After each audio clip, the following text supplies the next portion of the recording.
Hello and welcome to week 14 on the course on intellectual property. I am Yogesh Pai, Assistant Professor of Law at National Law University, Delhi.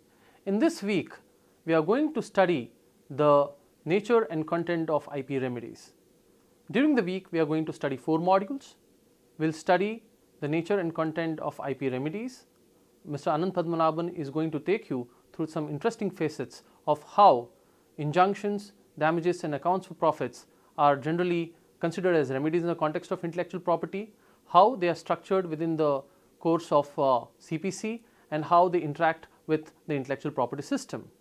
We are also going to study through various cases and the statutory provisions the remedies involving patents. Some of the most controversial aspects of patent remedies have been the grant of ex parte and interim injunctions. There have been various scholarly works that have critiqued the grant of interim injunctions and ex partes and also quasi-amicus injunctions in certain cases. In relation to interim injunctions, one of the most important aspects discussed in relation to how these remedies might actually create complications for balancing equities. In relation to copyright remedies, we will study the various kinds of orders that courts usually grant in the form of ante pillar orders and Mareva injunctions.